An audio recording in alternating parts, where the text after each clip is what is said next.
Ame kaka kwa Nzambe moko azali aomona bango mais biso ba golo to lokuta ina Charles Tabu kata lichette okuta ina Mark Tabu papa et marteau okuta ina botika Komi ya bolende ama meza bitumbe lele meza bitumbe. Arrêtez la musique, arrêtez. Katazoba. Big up la famille, Mbote, bonjour et bienvenue sur Boalwood TV, bienvenue dans Katazoba, la chronique Intello, bienvenue chez la Eagle Woman, la maman des aiglons, toujours au microphone, toujours au poste, toujours présente, toujours d'attaque. On est là jusqu'où l'eau va mener Caillou, nous serons toujours là. C'est un plaisir pour nous de vous retrouver encore avec ce nouveau numéro de Katazoba et savoir que vous êtes là nombreux à nous suivre, ça nous fait un vrai bonheur. Restons ensemble. Il n'y a pas de souci.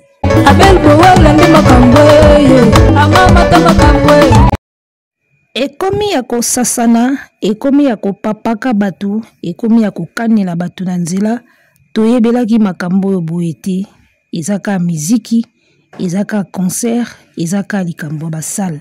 Soki esimbi, esimbi, esimbi te, o simbi motema, o lekinzela, ndenge lobaka ve na biso tata mobichi période moko simba motema tolika. Alors na cadre kaka ya batula mpaka ba mona peleve balobi ndindi ya soni alekana ne bembe soso alia keloko ekoki na mongongo na ye.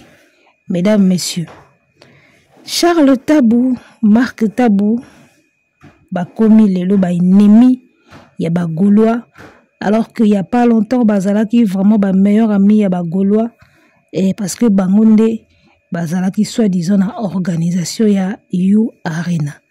Ndenge nini komi boye, ndenge nini to komi awa, cause eza nani, vraie raison eza nini. Tokomeka ko analyser, mesdames, messieurs. Mais avant tout, tokotanga na nos lettres, oh, eza ko circuler sur internet depuis hier, na ba 2 heures du matin. Moi, je me suis couché tard, en tout cas, Boutoyo. Tiba 2 heures du matin, dans internet, dans mon lettre, on est Panzani. Et voilà, j'étais vraiment un peu fatigué. Bon, tout ça, l'émission Kanatongo. Et nous y voilà. Alors, lettre, on est circulée comme quoi concert et affaire Regola, ils a annulé. On va la lire. Tu habites ce qui est officiel, tu es truqué, tu vas wapi. To yebite to monika ebandi ko circuler na internet bazu yango wapi walande to yebite na kenda ki pe na page ya Paris la Défense Arena na kanza na okuta lettre ngo kuna na moni lettre ngo kuna ti. Alors on va lire, mesdames, messieurs, en tout cas on va lire tutanga kaka tutanga ngona nous. Alors bakomi boyi RE annonce manifestation. Bonjour à tous. Nous avons le regret de vous annoncer que le concert de Ferregola est annulé. La commercialisation de l'événement peut être suspendue dès à présent. Alors, nous attendons les éléments de communication et la date officielle d'annulation de la production avant de pouvoir communiquer aux acheteurs, VIP et grand public de l'annulation de l'événement. Pour suivre Bakomi, merci de bien garder l'information confidentielle avant annonce de la date officielle d'annulation. À votre disposition. Bien à vous, Jules Charapan. Jules Charapan, Booking Developer. Alors, monsieur Jules Charapan, Booking Developer, yemuto apesi communiqué oyo. Alors, biba garder angona nous secret. Le temps ba luka date officielle au bako annoncer annulation. Donc, moi je pense que ce qui est très haut et ça penza officiel, c'est que est clair. Yango to mona ki site ya Ferregola est bloqué. To mona ki site ya Ferregola côté billetterie est bloqué. Mutazo ko kasuko somba billetté. Donc, désactiva qui déjà site comme quoi longoli artiste na course. donc ba déclasser déjà balongoli na course yango mbala moko ba bloquer ki billetterie pour muta somba souté parce que ça ne sert plus à rien. Parce que parti on a commis que l'événement doit être suspendu. Donc ba suspendre l'événement yango mona ki si te komaki un inviable l'émission na sala qui n'expliqua qui un inviable donc indisponible. Si te komaki indisponible pourquoi parce que ba suspenda qui tout. Donc ils ont arrêté tout, ils ont suspendu toute activité, billet au somba maté, il n'y avait plus rien. Yangwana to monaki, site est bloqué. Alors, voici les raisons. Bango déjà na 4 niveau interne déjà ba annulé. Tu vois, na niveau interne déjà ba annulé. Et tikali siko ba vanda ba s'organiser ba comment l'annoncer officiellement et comment l'afficher officiellement na katia site ya Paris La Défense Arena. Pour artiste pe à communiquer et puis ya bandingi ba ozong sa bambongo ya bato ba VIP na grand public ou déjà ba bandai ko somba ba billet na bango. Alors, ce qui vraiment lettre o eza officiel parce que jusqu'à là ngana zozela ka communiquer officiel, il y a page ya You Arena. Pour autre monde on kana ba réseaux sociaux. Vous-même vous savez que de nos jours on est capable de tout. On est capable de tout monter, de tout trafiquer. Et ngana zozela vraiment na mona na page officielle ya You Arena. Lobi na mona ki angote to kende kotala lelo. So ki page officielle ya You Arena pena sololi awana ndinga na zu confirmation mais jusque là tozana nukaka na ba estimation. Alors bota la page oyo bien Paris La Défense Arena o na mona ki ango lobi. Na mona ki publication oyo kan. Tango na landi live. Il y a Trésor Moscou. Lobby Trésor Moscou a salaki live na après-midi. Azolo baki azokota na site ezo pesate. Azo meka kosomba billet site ezo kokota te. Pendant que Trésor Moscou bande ko meka site ezo kota te, na ke na page ya Paris La Défense Arena, na moni il vient de publier il y a 1 heure. Dans sa publication, il y a de cela 1 heure à sa publication, a lancé pré-vente il y a événement oyo. Événement au Bomona wana. A lancé pré-vente nango et puis a partagé lien ya billetterie et si bango que pré-vente est déjà ouvert. Billetterie à pré-vente et fungwami déjà a partagé lien. Ne place sur oyo, ils ont dit nga mutu na bi ouais. Donc on a bazo meka pas faire bazo kotate mais awa bango moko ba vuti ko fungola pré-vente et puis ba partager lien ya billetterie. C'est que si tes ont fonctionné mais pas faire indi ba bloqué. C'est là où j'avais un peu compris ce qui se passe. Na comprenant que moi mouké et lo nino eza koleka. Événement à juin 2025 événement où eza après à féri. Événement à juin 2025 ba lancé déjà pré-vente nango. Monde ba combien? Ba combien pré-vente ouverte. De pré-vente ouvert. Wande ba combien pour que talango na site so bomo na bien te awa. Donc voilà, pendant que site y a fait qui bloqué, bato bolinga kokota ba somba tiki bazo kokate, site y mususu balança qui déjà billetterie mususu. Donc site y na ngo sala, pas faire kande ba blokaki.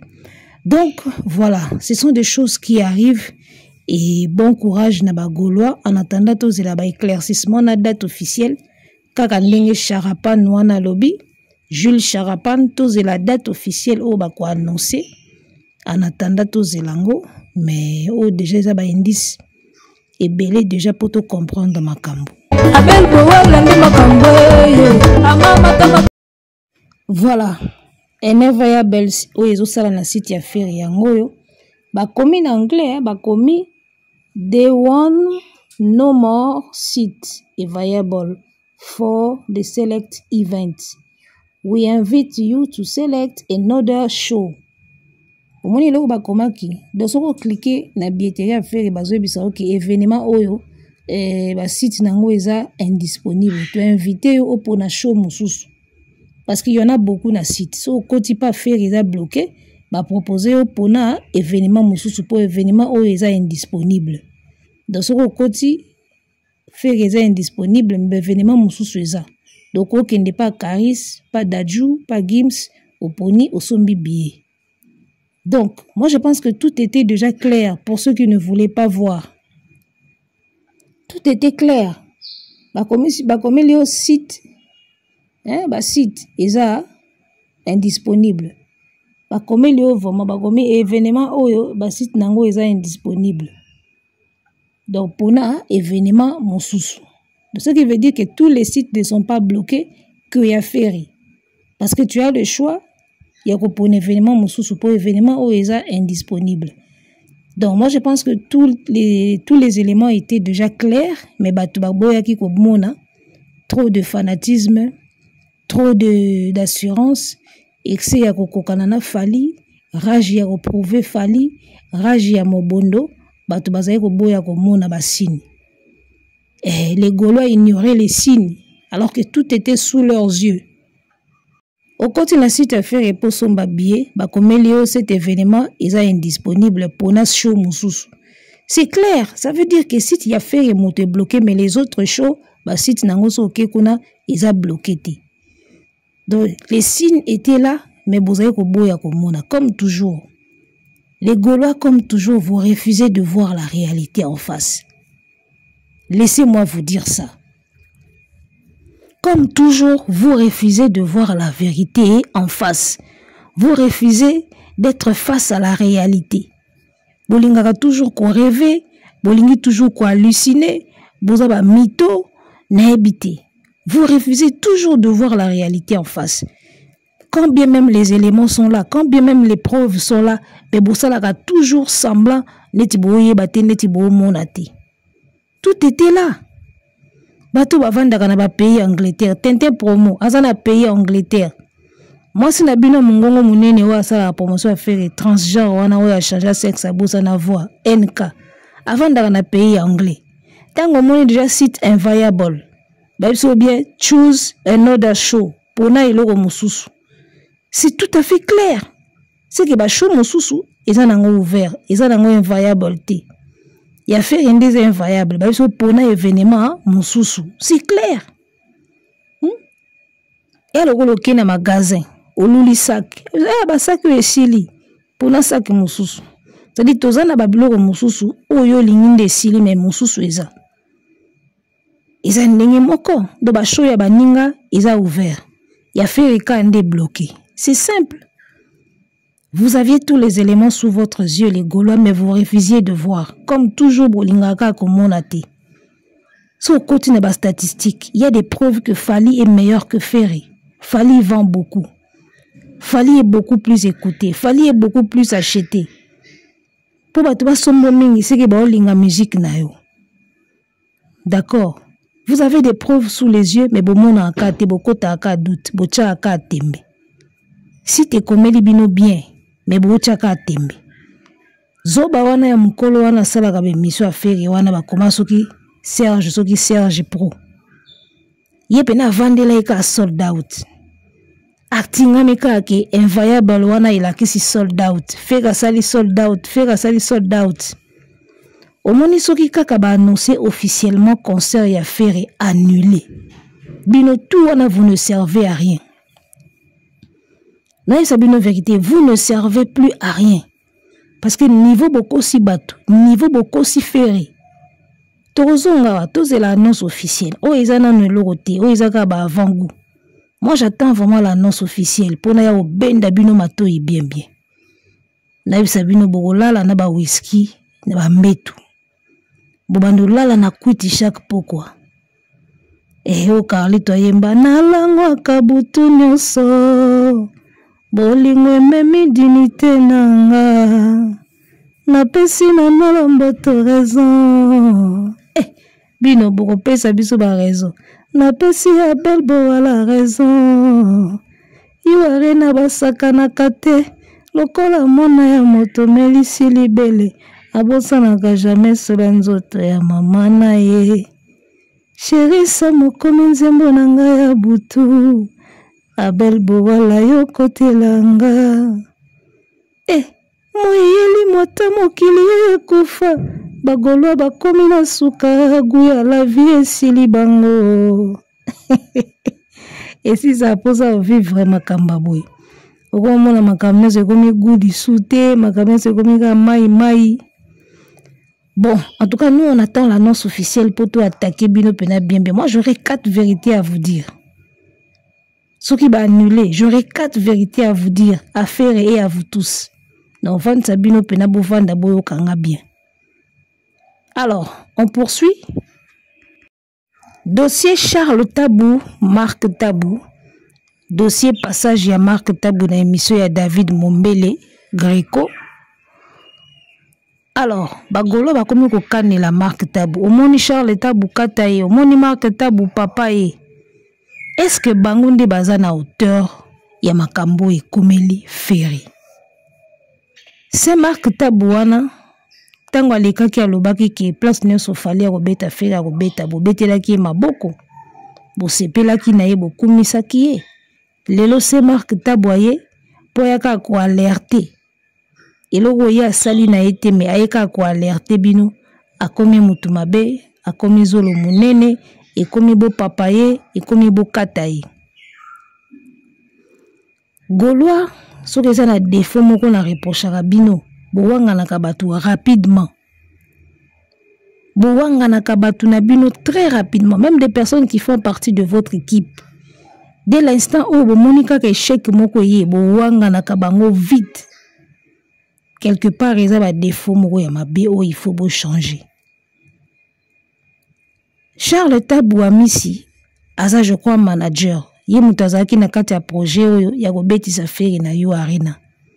Tokaki yango na début, il paraît bazaki na maître Gims na Dadju parce que dès l'ouverture, Gims na Dadju déjà ba postaki Ferry. Alors Saint-Marc Tabou étant son frère, n'habite ba relation ni bazala na ona potokuna. Parce que ma famille est compliquée. Au moins, bande comme ba yokana te, bande comme ba solo la te, bande comme ba travailler à la place moroté. Mais moi, je pense que la relation na bango, ils a peine tendu. En tout cas, au moins que je ne le sache, la relation na bango, ils a tendu.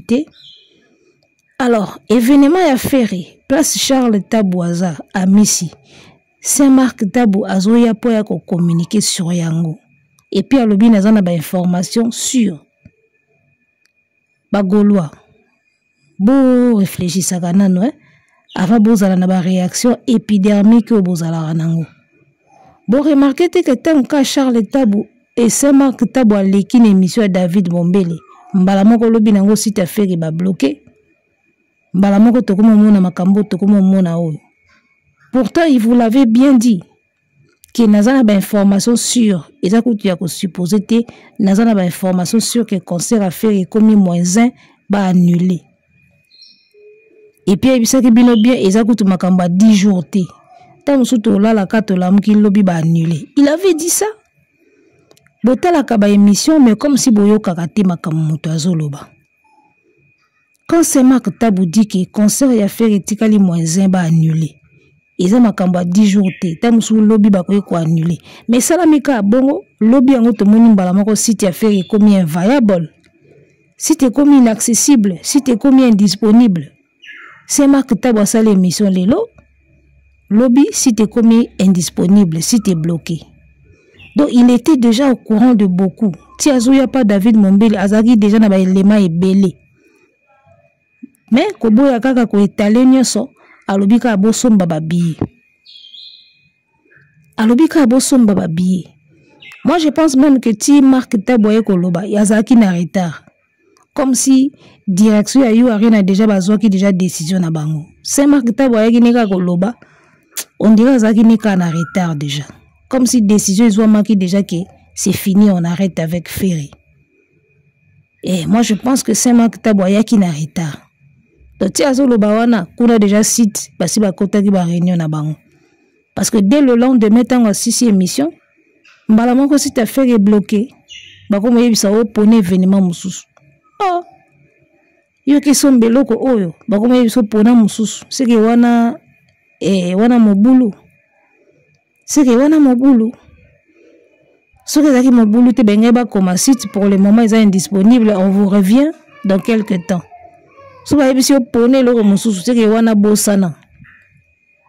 C'était clair sur le site. Ils ont des yeux, mais ils refusent de voir. Ils ont d'oreilles, mais ils refusent d'entendre. Wana ba Gaulois. Ba mona quand même ba refuser komona. Je pense que tout bo fongola mis ou bien bo mona. Alors, parlons de Marc Tabou. Est-ce qu'il a faute à Marc Tabou? Parce que le a commis un ennemi juré à Bagolois. Est-ce qu'il a faute naïe? Déjà, est-ce que Marc Tabou azalaki na organisation ya makambo ferry? Est-ce qu'il azalaki communicateur y événement? Est-ce qu'il azalaki manager? Est-ce qu'il azalaki coproducteur? Est-ce qu'il azalaki na rôle moko quelconque na makambo yu arena? Je ne pense pas. Donc ya naïe en tant qu'un bon courageux, il y a des informations, il y a des alerter et puis il y a des ala tiber nyoso yango wana. Zolo munene, tokokata yo, zolo munene, libumu munene. Saint-Marc Tabou a juste quoi informer Bino parce qu'il y a Zala qui déjà informé. Alors moi je pense que Charles Tabou n'a pas eu assez de courage pour Bima à l'Obelango. Et ça sonne, tu manages un événement, bah annuler en haut. Et ça sonne.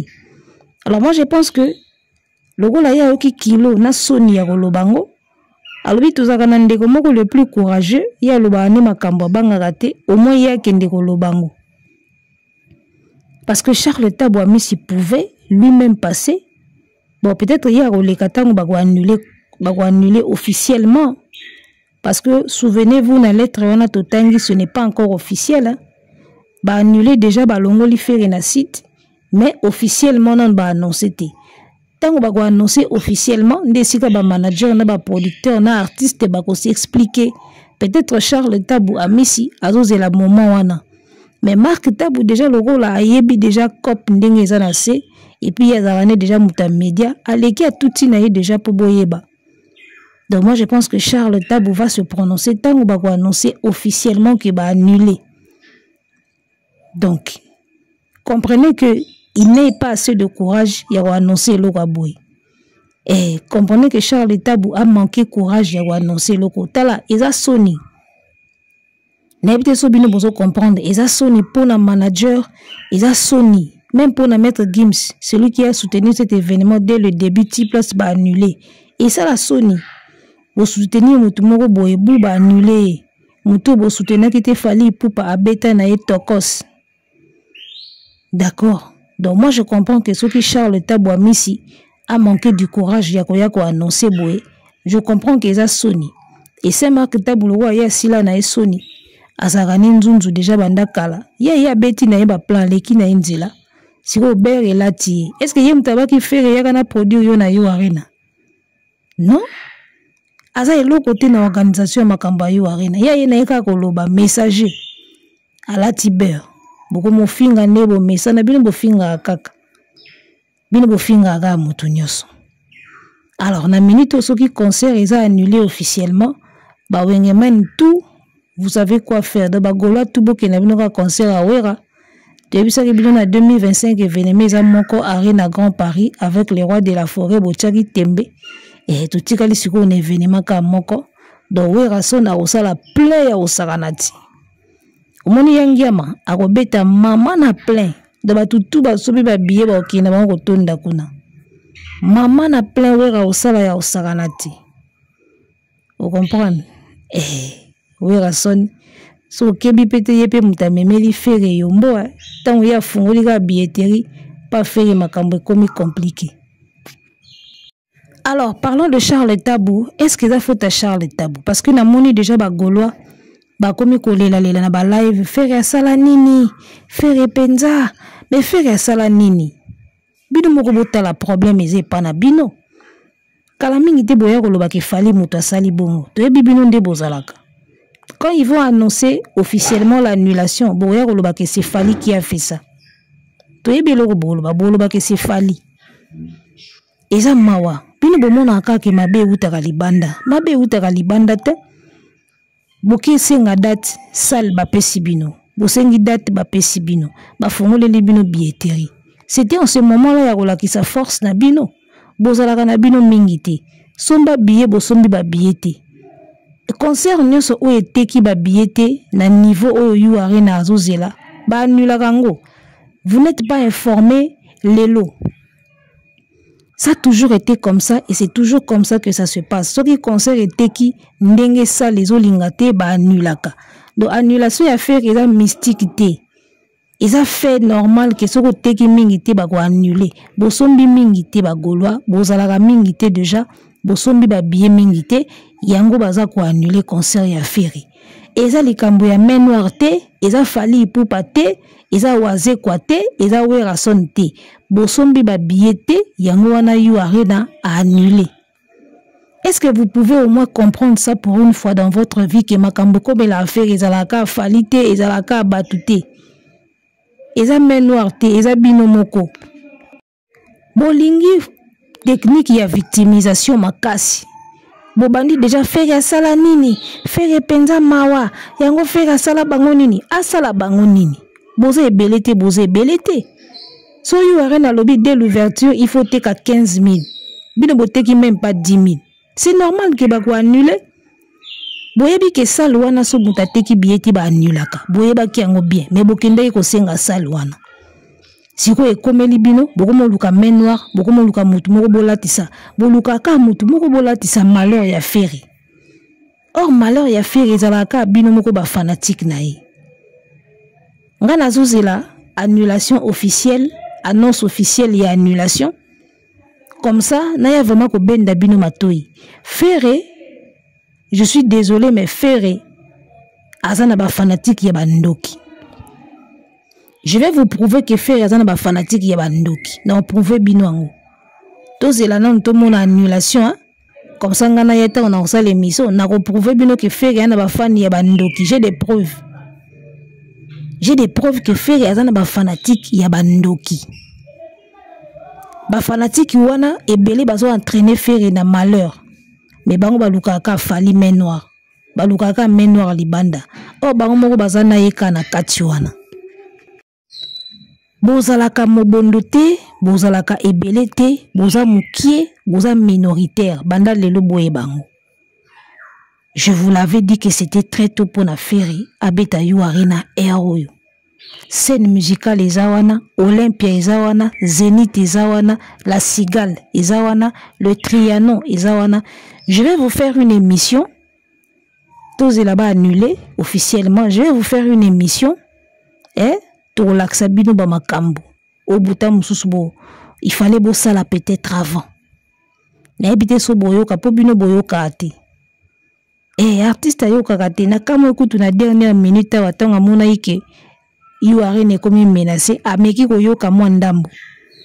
Asali mo ba featuring ya vite fait akitiki mo badon ya vite fait biloko ya vite fait esimbati eloko soko osalango pesango temps nango salango vraiment na temps nango ya likambo vite fait po balingi ba annuler to sala boy balingi ba annuler to kine mo teke makambo so bosale simbikati parce que vous auriez dû le faire bien avant boy salango na ba dernière minute et ko simbate et aussi mbate. En tout cas, ils ont mawa mingi pour la Ferry. Ferry azana ba fanatique ya ndoki. Ferry azana banchor na entourage na ye, na bureau na ye et puis na ba fanatique na ye. Azan entouré na banchor. Je vais vous démontrer ça. Tous les gars ba annoncer officiellement, je vais vous démontrer que azana ba fanatique ya bandoki. Boko moka na Charles Tabu na Marc Tabu. Nazo senga eloko moko na bureau ya artiste. Tango bako annoncer officiellement l'annulation ya You Arena. Bozala na courage ya koloba vérité et loko eleki parce que je vous connais. Ayez le courage de dire ce qui s'est passé réellement. Parce que na yebi équipe à Ferry, balingi victimisation balinga te faute za la pana bango. Baluka toujours mutu moko bala ta faute pour ba fanatique ba mona ki Ferry mawa azo sa l'effort mais batunde bazo nuire. Or yé moko na kati azana ba bilogo azo kokisati. On l'a vu avec Graal Entertainment. Ferry Graal a produit Regarde-moi. Mbalamoka ou Regarde-moi lis-moi la chaîne à Ferry. Ba bebana. Est-ce que tu le ba sabino pourquoi ba bebana na Graal? Ba lobate. Ferry avec couleur musique, il y a Eric Siar, Ndekwa Claudie Siar, ba bebana. Est-ce qu'ils vont dire pourquoi? Ba lobate. Bango ba loba ba faute na bangote. Balobaka ba des fois ba producteur, des fois ya manager, pour bozo ba ninga musuma be bo continuer ko linga Ferry. Alors que 80% ya faute ou ta pas Ferry yemoko. Ya nazo senga bino ayez le courage de dire la vérité, ya makambo et l'équipe ba annuler concert. soki bo batami bo bombi mabe affaire bo bimsaka ba producteur na ba manager mabe comme ça ba fanatique ba kanila bango ba continuer ko linga yo en tout cas ça technique bon ya mabe un jour ba finir par koyer ba vérité faire aza trop na technique wana soki ba bebani na producteur to na manager moko boy ba défaut mingi utaka pa na ye mais aloba angote a obimsa pa fanatique na bango ke producteur wana za mabe manager wana za mabe tala kutu boy comme ça il abimisi ko victime manager na producteur ba bimisi ko ba kadia wana mona ba fanatique pe ba vérifier ka te we ba za mabe balinga faire te encore bango balinga ka kolela lela faire mawa faire sala nini nzoka mabe mingi uta pa na ye moko artiste. Cette fois-ci je vous demande bozala na courage ya koyebisa ba fanatique réellement faute uti wa pipo ba annuler concert parce que bino bolingi to komi bomba bozo bomba ba défaut ya artiste mabe ya artiste comme ça ba bimsaka ba manager mabe ba producteur mabe c'en est de trop tout boye bisa ba fanatique vérité ya ba défaut na bino moko en bon entendeur yebela bino tembe bo poussa tika o mona boye